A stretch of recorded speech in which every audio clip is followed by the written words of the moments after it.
vê como desculpado. Caramba, eu alcoólico, não sou, eu trabalho. Não me venham dizer nada disso, eu estou a fazer as coisas normalmente. Portanto, ele próprio, para si próprio, se justifica. E isto com o tempo depois acaba por correr muito mal, não é? Mas durante uns anos largos ainda dá para a coisa, pelo menos, andar ali meio dissimulada.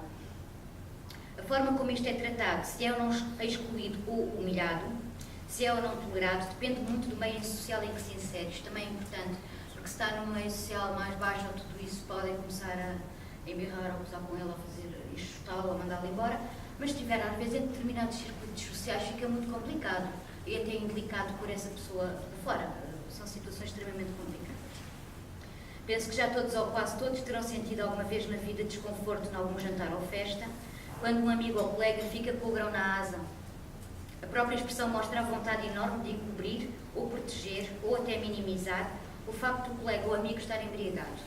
Provavelmente está a fazer a denominada figura triste. As pessoas sentem-se desconfortáveis.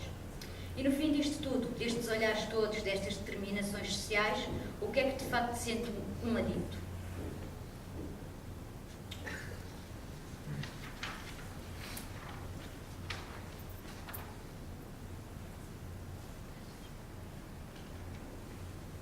Por isso, e muito corretamente, esta doença é chamada também da doença dos sentimentos. Os aditos têm características que lhes são comuns, traços da sua personalidade aditiva que têm a ver com a forma como veem a vida e lidam com os sentimentos e situações.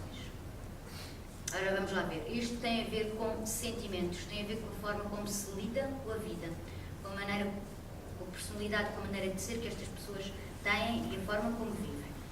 Quem diz a vida, diz os outros e os que rodeiam em geral. Ora bem, para estas pessoas, lidar consigo próprio já é complicadíssimo. Lidar com situações que para um adito, para uma pessoa qualquer, não seria absolutamente normal, torna-se um verdadeiro bico de obra para esta pessoa.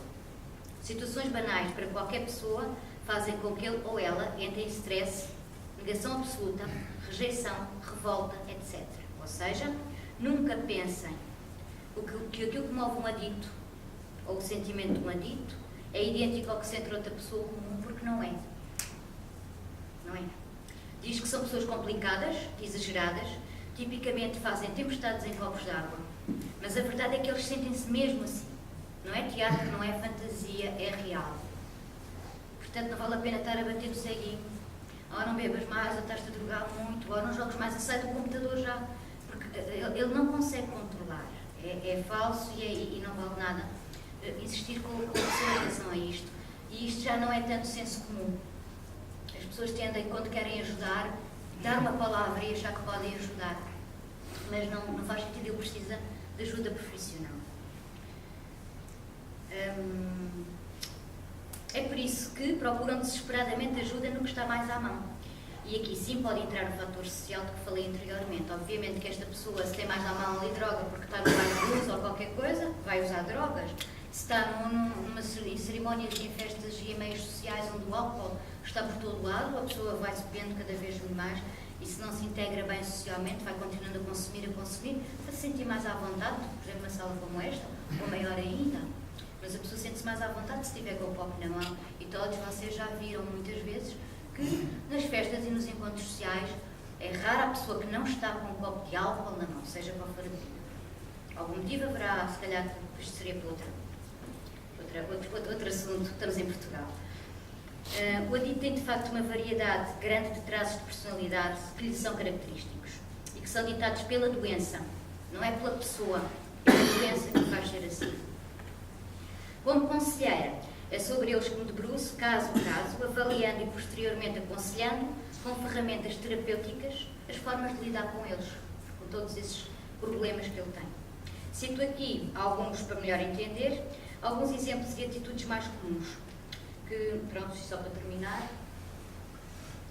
isto que eu já tinha falado, portanto, a fuga, conforto, a relação de confiança com a bebida ou com o comportamento e a relação de amor que a pessoa tem e que fica, ao fim e ao cabo, acaba por ser aquele espaço em que a pessoa está consigo própria e com a sua adição. É quando se sente bem, sente-se tranquila, sente-se fora do mundo e finalmente em paz, não é? Ou pelo menos precisa desta bengala para andar melhor. Os sentimentos do adicto, e para terminar, são estes. Há imensos. mas eu escolhi alguns para vos dizer, porque assim acho que para alerta, fazia sentido deixar-vos aqui um alerta para se conhecerem e ouvirem pessoas ou que estejam ao vosso lado, que tenham algumas destas coisas ou outras, pelo menos tenham uma ideia do que é que pode ser isto dos sentimentos do adicto, o que é que será que esta pessoa tem de tão especial e tão diferente em relação aos outros, para que tenha esta necessidade e esta compulsividade que o cérebro obriga a que vá consumir. Não conseguem, de forma geral, incluir-se confortavelmente no mundo real e veem-se e sentem-se à parte, como pessoas diferentes das outras, e têm uma séria dificuldade em integrarem-se, geralmente desde muito novos. Ficam frequentemente irritados com as pessoas que representam de alguma forma a autoridade. São pessoas que não gostam da autoridade, ou então têm receio dela. São manipuladores exímios, como dizia o Dr. Rui há bocadinho, e detestam confrontos, exceto se já tiverem usado. Obviamente, as pessoas que detestam confrontos sabem, mesmo que seja no trabalho ou qualquer coisa, têm que ir para uma reunião. Pode aquilo significar uma questão de...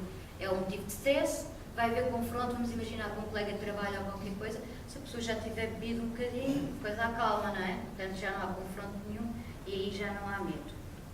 Procuram a aprovação dos outros e perdem a sua própria identidade no decorrer do processo. A pessoa vai querendo saber cada vez menos de si própria e vai mudando cada vez mais a substância ou o comportamento. Procuram constantemente a aprovação dos outros e perdem a sua própria identidade no decorrer do processo e deixam-se, por isso, levar a extremos. Não se aceitam ou alienam-se a si próprios. Quase a acabar de dizer. Muitos são depressivos. Quase todos tendem para a autodestruição. E isto aqui é um fator fundamental. Como há bocado vimos que o Dr. Rui disse em relação ao álcool, isto tudo, qualquer uma destas coisas que eu estou a falar, leva à autodestruição. A pessoa está a fazer aquilo com ou sem consciência, mas está a autodestruir-se, de alguma maneira. Tem que ser interrompido o processo.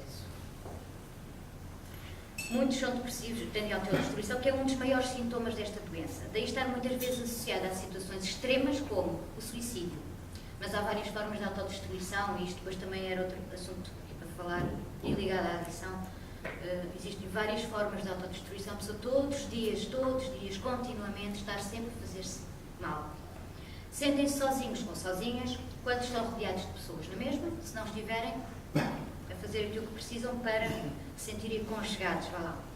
Queixam-se muito e culpam sempre os outros do mal que lhes acontece na vida.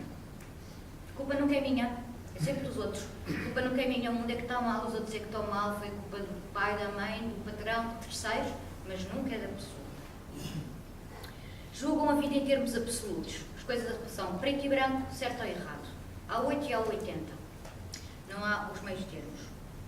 E veem o mundo como uma selva cheinha de pessoas egoístas que nunca estão disponíveis para eles. Muitas vezes, por isso, são considerados infantis durante toda uma vida. Porque são pessoas que são os calimeros, ao fim e ao cabo, não é? Como aquele boneco. Sempre coitadinho de mim, tudo está contra mim. Eu não... Mas a verdade é, como vos disse de início, eles sentem mesmo isto. Não dizem da boca por fora. São cronicamente insatisfeitos, obviamente. E por terem baixa autoestima, muitas vezes exageram o eu. O que é que fazem? Por se sentirem baixa autoestima, sobrevalorizam-se em relação aos outros. Daí terem a chamada conversa fiada e serem considerados de grandiosos. A grandiosidade é outro mecanismo de defesa que usam para se protegerem e para se defenderem, como tantos outros. Acreditem que é mesmo isto. E tal como negarem a doença, como disse o Dr. Rui, que é o principal oponente à sua ida para tratamento, e para pedir de tratamento e de ajuda, ou pelo menos procurá-lo, a grandiosidade faz-los acreditar piamente que podem fazer tudo, mesmo quando são chamados à atenção, porque acham que estão em controle da situação. Detestam que se lhes ofereça ajuda, muito menos a profissional, e podem mesmo reagir com raiva. Nenhum adito quer ser ajudado. Em fase avançada da doença, são frequentemente agressivos, renitentes, mostram mau feitio junto dos que o rodeiam, rejeitam gestos ou ofertas de ajuda e de forma cada vez mais veemente. Em último caso, fecham-se em casa, deixam de estar com os amigos, vão para o trabalho em esforço ou com muita dificuldade, imagina, não é? E começam mesmo a evitar o trabalho, faltando com frequência ou chegando atrasados. A vida torna-se com o tempo triste e doente. Passam depois a acontecer os acidentes.